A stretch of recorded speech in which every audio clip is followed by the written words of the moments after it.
तो हमारे साथ रमेश ठाकुर जी भी जुड़ गए हैं, वरिष्ठ पत्रकार हैं वो। रमेश ठाकुर जी, आपका भी बहुत स्वागत। आज ये दुखद खबर, क्योंकि सीताराम येचुरी अब हमारे बीच नहीं रहे हैं, लेकिन उनके जो शब्दावली है, उनकी जो बातें हैं, उनकी जो सोच है, उनके जो विचार हैं, वो हमेशा जिंदा रहेंगे। किस तरीके से आप उनको याद करेंगे? निश्चित रूप से उन्नति, ऐसे बड़े धुरंधर नेता का चले जाना वो न सिर्फ भारतीय राजनीति के लिए एक क्षति है, बल्कि मैं कहता हूँ जो लोग उनसे जुड़े थे, क्योंकि मुझे तो एक सौभाग्य ऐसा मिला था शुरुआत में जब पत्रकारिता में थे, किसी चैनल में जब बीट देखता था तो मेरे पास लेफ्ट बीट हुआ करती थी। तो उस नाते उनसे मुलाकातें, कई मुलाकातें, इंटरव्यू वगैरह, तो बड़ा करीब से उनको जाना पहचाना।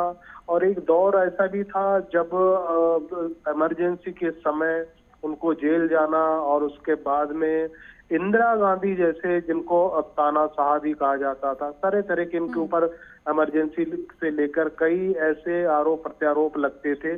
उस नेत्री के सामने आंखों में आंखें मिला के उनकी आलोचना करना और उनके इस्तीफा मांगना, तो ऐसे कोई बिरला ही नेता था जो इस तरह की राजनीतिक हरकत कर सकता था। तो वो इनमें ऐसा मादा था जो वो कर सकते थे। सीताराम येचुरी देखो, आज आपने जब देखा होगा, जब यूपीए फर्स्ट और सेकंड में जिस तरीके से दबदबा रहा वाम दलों का, और इन दोनों सरकारों में वामपंथी का बाहर से सहयोग करना और सरकार में अंदर ना आना, बाहर से सहयोग करना, तो ये पहले कड़ी ऐसे थे।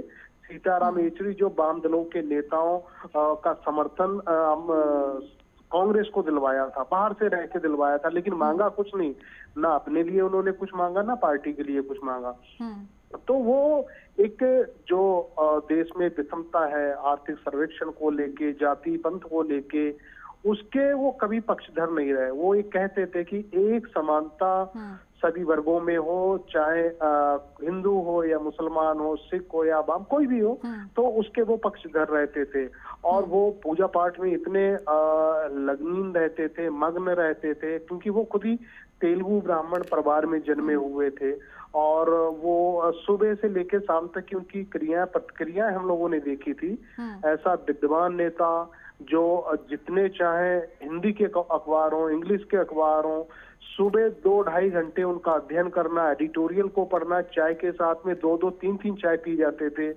तो बहुत ऐसी यादें हैं उनके साथ में जुड़ी हुई, क्योंकि पर्सनली मैंने कम से कम 5-6 साल बहुत नजदीक से उनको देखा था और उनकी चीजों को देखा कि भारतीय राजनीति में करीब से समझने वाला या राजनीति की दिशा में जाना देखिए, चाहिए। उनकी जो बारीकियां थी उससे कहीं ना कहीं सीखने की जरूरत है। उनका जो नजरिया रहा है उससे आगे भी कहीं ना कहीं उस विरासत को आगे बढ़ाना चाहिए। बहुत शुक्रिया आपका हमारे साथ जुड़ने के लिए।